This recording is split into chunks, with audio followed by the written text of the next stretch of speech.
All right, hi guys. This is Michael from freshbelief.com, and today I'm interviewing Evan Carmichael. If you don't know who the guy is, he has a huge YouTube channel showing you all the successful people online. So I'd like to introduce, this is Evan. Thanks a lot, Michael. For those of you guys watching, listening, it's 3 a.m. for Michael, and so that's some serious energy. Did you not go to sleep, or did you wake up early for this?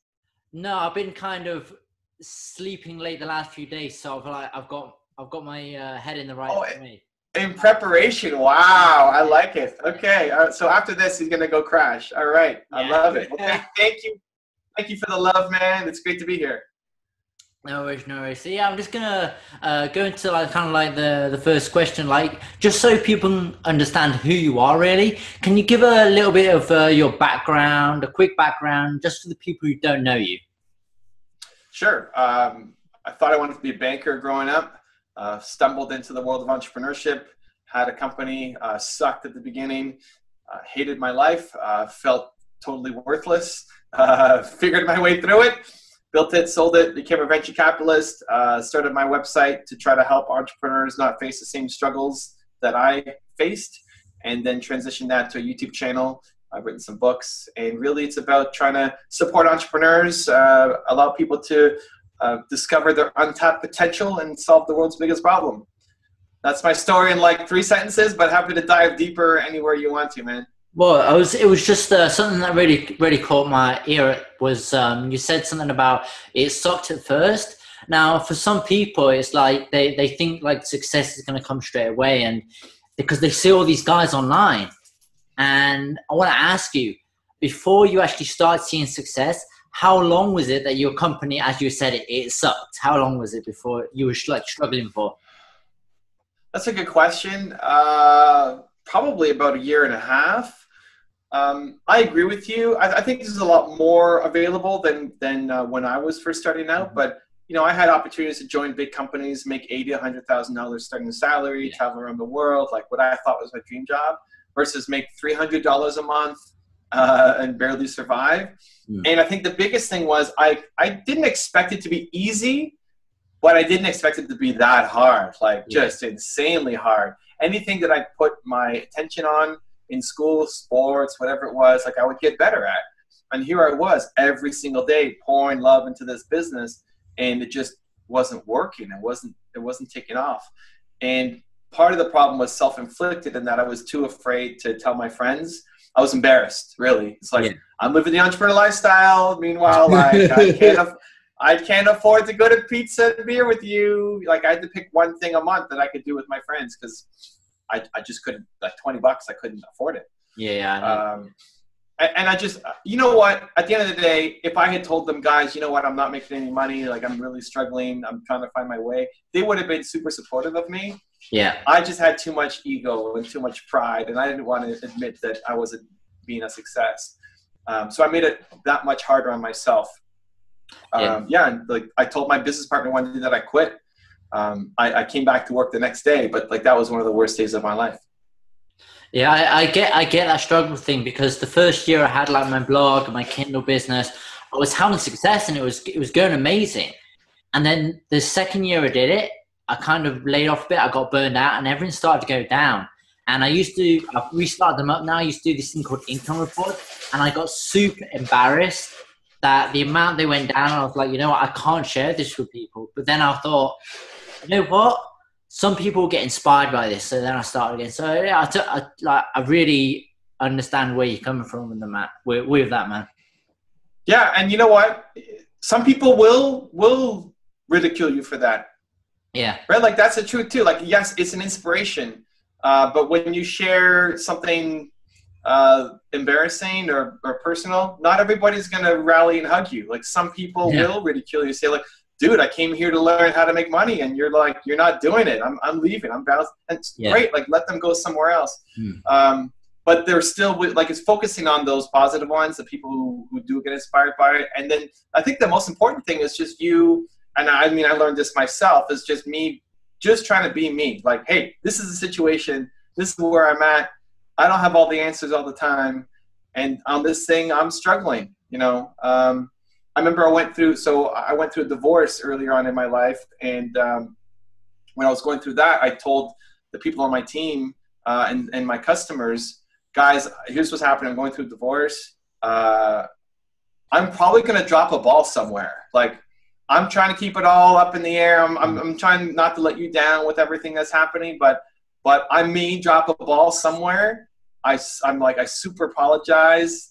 I'll be back on track as soon as I can, but just in case something happens, that's the reason. Yeah. And again, these were my customers, so they were all like super supportive. But a lot of people say, like, man, wow, I don't know if I would have had the courage to tell people that. And the more I think we hold on to these secrets, the less uncomfortable we get in our own skin. Yeah. Just like the next time you get on video, you're talking like you feel embarrassed and have this big secret, where the more you just let it out and you are who you are, you'll bring the people who like that and respect that, and that's how you build your following. Yeah, I got that from, I actually shared it and people appreciate it a lot. What I'm going to do is I'm going to share a card to a video that Evan just brought out. It's like 7 steps something, and one of them was like literally, going from your doubts and just working towards it. So I'll share, there could be a card popping up, so you'll see that there. All right, so yeah, you kind of like touched on it, but I want you to go in a little bit more detail. Like, why did you start producing these videos? What was your why behind it? So I did not have a big master plan. I did not have ambitions to be a mega YouTube star. I wish I was that smart. It started because I'm a visual learner, and I like learning through video much more than it. Like, the fact that I can see you makes this interview better for me than if it's just hearing. I'd have a lot harder time. Just my learning style. And I wanted to help entrepreneurs. And I learned a lot, like how I transitioned through my business. Bill Gates saved my company. I've never met him, but his story, what he did, I looked at my situation and said, Bill Gates did it this way. I'm going to try doing that. And then my company started taking off. Yeah. And so I learned, hey, you know what? You can model success. Like, other people have figured this out. And so I wanted to make it easier for entrepreneurs like me to be able to learn. And so I made these videos, and it started off super slowly. It was not this, I'm making 3 videos a day on my channel now. Yeah. That's not what I was doing at the beginning. So it was that, plus I had people writing to me with questions. And, at the beginning, I'm sure with you too, like, as soon as one person writes to you with a question, it's an honor. You're humble. It's like, man, somebody wants my opinion on something. That feels great. But then as more and more people started writing in, I'd be writing like 30-minute replies to people, and then that would eat up a lot of my time. So I thought, you know what, if I make a video, I can communicate faster with a video than on email, and it can help other people as well. And so that was the start. I had my website, I had other, my other business going on. I never had ambitions to do this. I just liked it. I liked the process. And I slowly invested more time in it, and it eventually became a big part of what I do. Yeah, I think it was just after New Year. I was like trying to get back into the good mindset, and I binge watched about 2 hours worth of your videos, and it was on double speed as well. So I just binge watched. Double speed, okay, that's fast. Okay. Yeah, because I used to get bored of just watching it like normal speed. So now I'm on about speed and a half. I used to go double speed. I was just like watching all of it and then taking notes and doing all that stuff. And I say, yeah, it was cool. Your videos have helped me out a lot. Like, just when I get down, I'm just like, okay, I'm just going to watch this guy. The most recent one I watched was, I think, a third one by Grant Cardone.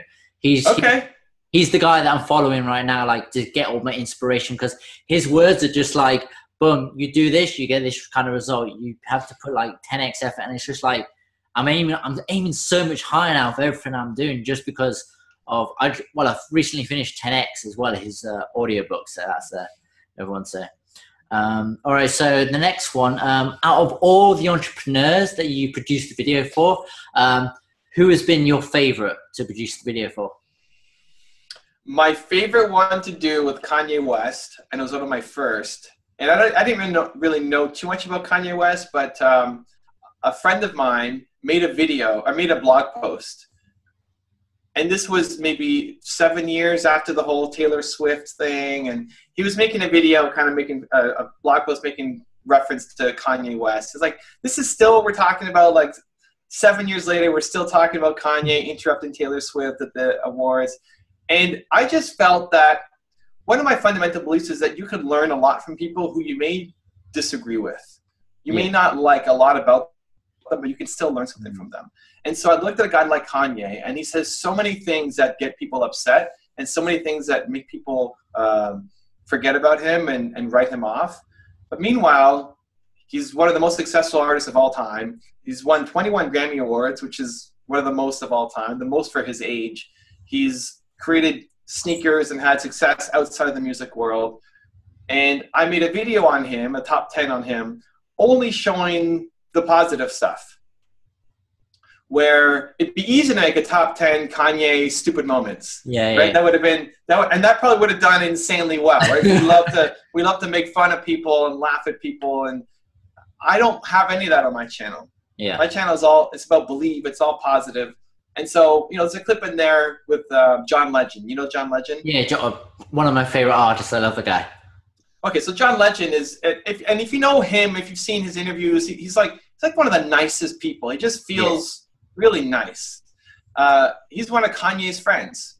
And first off, you think, well, how are they friends? They feel like, how is John Legend, Kanye West, like a real friend, not just acquaintance? Because they feel like totally opposite personalities. And John Legend's name is actually John Stevens. And Kanye got him to change his name. And John Legend, you're talking about TEDx, John Legend thought, I can't call myself a legend. Like, who am I to be a legend? And Kanye convinced him to say, no, you're a legend, man. You should own it. And you should live up to your name. And so he renamed himself John Legend because of Kanye, right? And so it's like the stuff you don't see, because you see him slamming and all the negativity, and it's fine. Like, that exists. And it's not that we erase all that stuff. Yeah. But even from someone like that, there's a lot of positive. Like, this guy's accomplished a lot, cares for his friends. Like, you can learn something from that. And so I like making, I like all the videos on my channel, but if you ask like for my favorite, it's the ones that shift people's perspective, because people will watch a video like that and they'll say, man, I thought Kanye was such a stupid guy, but it makes me appreciate him so much more. Yeah. I like what? Fresh beliefs, man. It's a fresh belief. That's what it is. That's what I thought of that name for like 2 weeks. It took me 2 weeks, and then it was just like, if you always keep on believing in yourself, you always have that fresh belief, you'll never fail, you'll never give up kind of thing. But again, I'm going to have a card pop up for that one. I'm going to go watch this, well, probably tomorrow after I've had my nap. So, what have we got next? All right. So the kind of thing next is like, it's going to be 3 pieces of advice. So what advice would you first give to people basically starting out, and then people currently engaging, and then people that have already had success with entrepreneurship? So there's like kind of 3 people. Okay, so when you're first starting out, you have to do the thing that you love. You have to. If I wrote the book around bringing all the success rules and what the most popular ones were. Number 1 is you have to follow your passion. Yeah. And it's the most cliche advice, but you have to do the work that you don't see as work. Jerry Seinfeld calls it the torture that you can endure. It's like, for a lot of people, what you're doing, staying up to 3 in the morning just to do a YouTube interview, people are like, dude, that's crazy. That's torture. I would never do that, right? For people jumping into my schedule, like to make 3 YouTube videos every day, they would think that that's torture. Yeah. For me, it's fun. I enjoy the process. If you only have a goal and you don't like the process, you'll never hit that goal. Yeah. You have to enjoy the actual work. Like, if you're going to interview people, you have to enjoy interviewing people. If you don't, you're never going to have a good interview channel. Like, other guys who love that will crush you.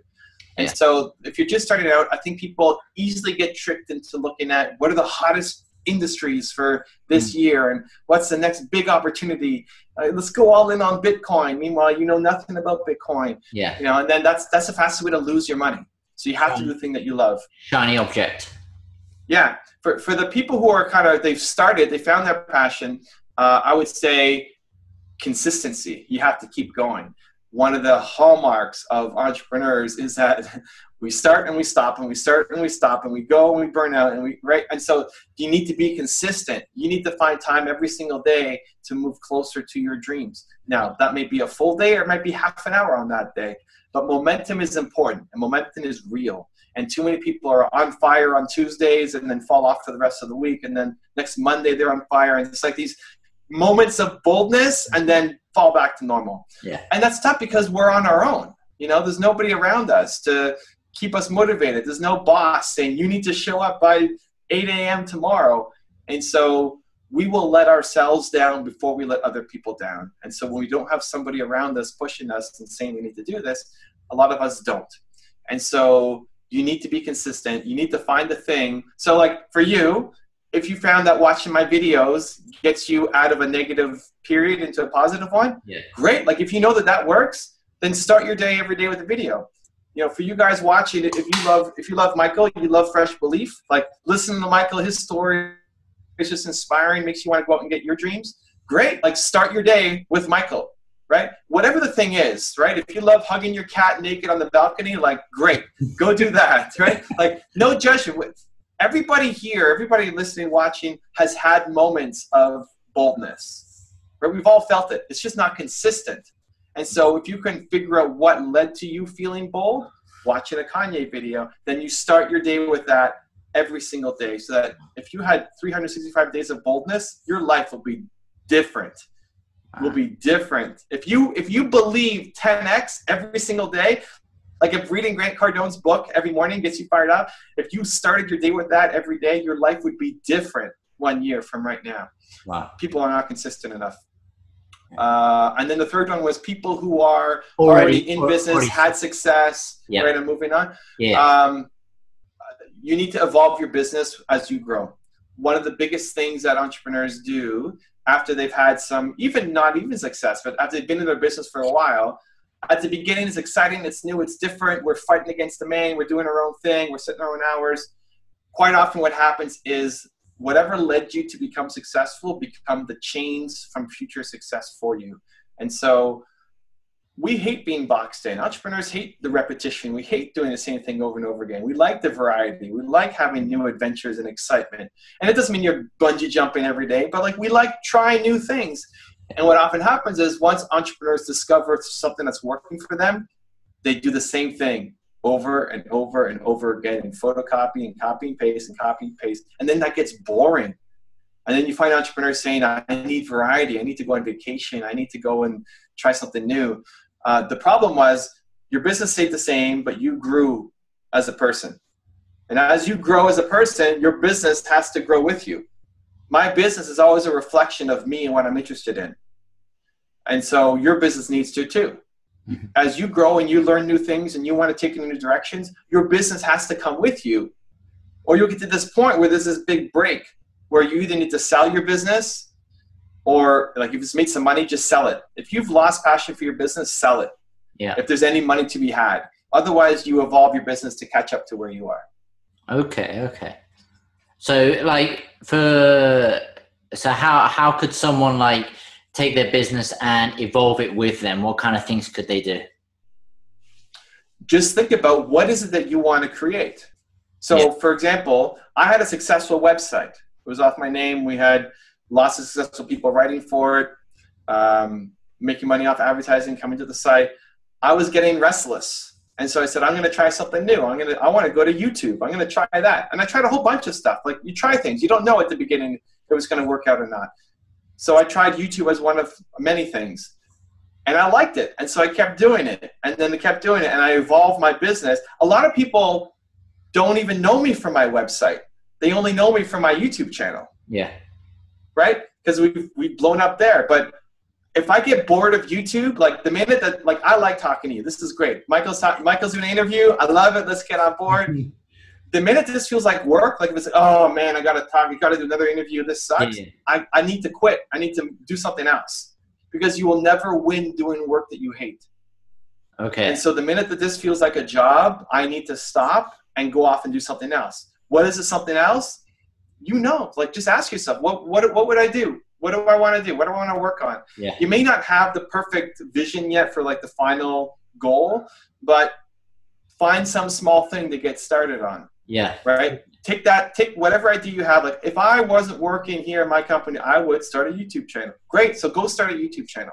It's going to suck at the beginning. That's okay. You suck at everything at the beginning, and you just get better through the practice and repetition. So ideally, it's really hard when you've grown so far away from your business. A lot of times you have to do a break, which sucks because you're just so disconnected from your company that you don't want any part of it anymore. Yeah. Ideally, though, as you take a little jump, your business then comes up with you. You're always experimenting. Your business keeps catching up. And part of your happiness as an entrepreneur is continuing to test and try new things. And so what I encourage people to do is try to bring that within your business instead of feeling like you have to do a totally other separate business just because you're bored. Okay, that's cool. That's fantastic. That's just boom me up as well, man, because I'm trying to get myself evolving too, man. All right, so why did you create the book To Your Right, the top 10 rules for success, and how does it differ in any way from your YouTube videos? So I created the book based on the most popular top 10 videos on my channel. We condensed them down. The reason for the book is I actually don't want people to read it like a book. I want people to go one page at a time. On one page is going to be 2 ideas. So as an example, the Steve Jobs video, the top 10 rules, is about a 40-minute long video. And lots of people watch it all the way through. We've got like millions of views on that video. It's the most popular one on my site. But not everybody wants to sit through 40-minute videos, and not everybody wants to watch a video. We'll take those 10 points, condense them down into 5 pages.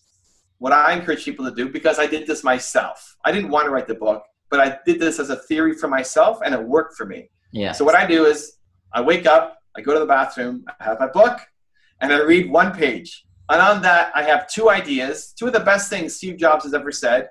And then I spend 3 minutes just thinking about it. And then the next day I do the same thing. And so every day I wake up, I read 1 page from the book, get 2 genius ideas from one of the most successful people in the world. Yeah. And then I think about how I can apply that to my situation. And so I wrote the book because I wanted to be around success on a daily basis without always having to watch a 20 or 40-minute video, and be able to consume it quickly and shift my mindset to so I'm thinking bigger. And I didn't know if it would work. I tried lots of stuff that didn't work, but the 1 page a day worked for me. And so if it worked for me, chances are it's going to work for at least the people who are fans of my content, because that stuff works for me too. And so that's why I created it and started sharing it. I love the book. I went through it. I had to kind of skim through it first when I was like doing the book review, and I looked through it and I was like, this is what's the word? When it's not kind of the word's gone from it, but it's the kind of thing where it's invaluable because you're basically taking everything and you put it into a small package, and you're like, okay, who's my favorite entrepreneur? Blah, blah, blah. I can look, and there was one guy I said in a book review that got me was Sadhu Guru, or how are you saying? Sadhguru, yeah. His one number 8 was just like, I'm just going through that right now. I don't care now. It's like happiness was what I was lacking, and it was just that one thing was just like it backed up everything that I was thinking. It was just like I wasn't even expecting to see the guy. Well, expected to see that kind of thing in the book. I thought it was just entrepreneurs, and I saw his thing. And I was like, yeah, this is like. Boom, get me going forward. So that's another thing that like made me drive into like 2018 as well. So yeah, that was one thing. I love it. Well, that's a great example, because even with the channel, we started only being entrepreneurs, and then we started expanding. I think the first one was Michael Jordan. Michael Jordan's a billionaire. Yeah. But you don't think of him as an entrepreneur. You think of him as a basketball player. And when we looked at his story, it's like, you know what? He's got a lot of great advice. Like, I'm not going to put on my channel how to slam dunk a basketball. But a lot of his ideas around teamwork, around hustle, around doing the thing you love, like all of that still is relevant to entrepreneurship. It's relevant to success. And so the book is the top 10 rules of success. And it's great to have perspectives of Steve Jobs and Sadhguru and the Dalai Lama and Elon Musk. And it's all kind of different perspectives on what success looks like. A guy like Sadhguru, I had never heard of before we made a video on him. Lots of people requested him, so you got to look at this guy. I was like, okay, I'll look at him. We'll see. You know, I'm open to look at anybody. And it's like, wow, there's some interesting things here. Okay, let's turn it into a video. The video does well. He makes it into the book. I didn't pick the people in the book. Like, I wish I could, like, it's all planned out. I meant Sadhguru to be there. Number 8 was going to hit Michael. Like, it's all, you know, I didn't plan for it. It's really just the most popular ones that were on the channel. And very fortunate for me, I guess, the most popular ones all come from a variety of backgrounds. So it was awesome. That was excellent, man. What lessons or lesson do you want people to take away from the book? I would say 2 things. I would say, 1, whatever it is that you're trying to solve, somebody has already figured it out. Whatever problem is ahead of you, somebody's figured it out. So if Michael's looking at happiness right now, listen, Sadhguru has some advice that may help. And lots of people have struggled with happiness over the years that we have been here, right? There's a perspective on there that can help you out. And so whether it's something as big as happiness or something as micro as what's my script for that email I'm sending out, somebody has figured it out. And so not trying to solve every problem yourself is just a great mindset. To go into any problem, say, here's a problem I have, who else has done this, and what can I learn from them? Yeah. I mean, you may not be able to do the exact same thing, but they'll take you 80-90% of the way. You still have to customize it. Like Michael can't do it exactly like Sadhguru, but he can customize that last 5-10% for him. But Sadhguru takes them 90-95% of the way, right? So I try to take that approach every time I'm trying to learn something new. Who has done this? What can I learn from them? Yeah. The second thing is, I've studied a lot of successful people, more than most people. And the thing that I always get inspired by is that most of these people started with less than what I already have right now. Like, most of these people are not coming from super rich families with everything lined up for them. It's like 4 generations of connections. Most of them start with nothing, with like way less than what you have right now. Yeah. And when I think of that, I feel it's inspiring. Like 100%. Oprah had to go to school in potato bags because her grandmother was too poor to buy dresses for her. So she took potato bags and sewed them together. And that's what she went to school in, right? And like, she was abused sexually. She didn't grow up with her parents. And like, all of these things that happen, it's hard to imagine that, like, whatever your viewers are going through right now, that is worse than what Oprah had to deal with. And look at what she did. And so I always find those lessons inspiring. For me, it really gets me going that, you know what, she can do that or he can do that. Why can't I? And just asking the why can't I just makes me feel empowered to want to go off and do it. One thing I want to ask you, when's the second book coming out? So this is the second book. My first one's called Your One Word. I mean, Top 10 Rules to Success Part 2. Oh, I don't know, man. I think I'm like out of book mode for a while. It's a lot of work doing the books, which is good. But I'd have to figure out, well, what would volume 2 look like? Like, what kind of volume 2 would you want to see? Well, the volume 2 would be similar kind of way along the lines. But if I remember rightly, did you have Grant Cardone in the Top 10 Rules? I don't think you did. You just want a Grant Cardone version. No, he's not in this one. Well, I'm friends with Grant. I'm sure he would love that if we made a top 10 just on him. Yeah, that was interesting. So I think the closest to Grant would be Gary Vaynerchuk. He's in the book. Grant was pretty popular. He didn't quite make the cut. Sorry, Grant, if you're listening or watching. I'm sure if he heard this interview, he would then be on me every day in his email saying, Evan, when's the book? Come on, Evan, when's the book? Michael wants to see it. I want to see it. Yeah, some people want it like industry specific. Like, hey, can you only do athletes or can you only do actors or can you only do... We'll see where it goes. Yeah. For now, I'm talking this book up. I'm using it myself. I want to see what the feedback is. And it's great. I think one of the advantages of being an entrepreneur is you get flooded with opportunities. I'm sure for you too. Like, you could do 1,000 things and you have to figure out what is the one that feels the most right for you. So have you got anything else you want to say to people listening to this interview before we go? I would say just make today count. I try to go into every day thinking I want to make something today that my grandkids are going to be proud of. So like this interview with Michael, I want my grandkids to see it. I want to tell my grandkids a story about this crazy guy, Michael, who stayed up till 3 a.m. to interview me. And now he's off with Grant Cardone as his business partner, running all of these multi-billion-dollar real estate investments. Like I want to make today count. And I think it's so easy to put something off till tomorrow or the next week. Like, that's a great idea that I learned from Michael. I'll do that tomorrow. And then it becomes the next day. And we think we have so much time. And then you look back, it's like, where did the past 5 years go? Like, it just, what happened? I wanted to do all these things and nothing has happened yet. And so, again, if you approached every day with the mindset of today, I'm going to make something that's going to count. I'm going to make something that I want my grandkids to see. And again, if you take that approach every day, you're going to make some amazing things over the next year. Yeah. Oh, okay. That was fantastic. I learned so much. I'm gonna have to go back through this and just take some notes at the same time, because it was not only a good interview, but it was a good learning experience for me. I got everything out that I wanted to. Thank you very much, Evan. I really appreciate that. Really appreciate your time. Thanks for the love, man. And dude, you crushed it for 3 a.m. If it were me, I might be on the floor by now. All right. Cheers, man. Cheers. Cheers.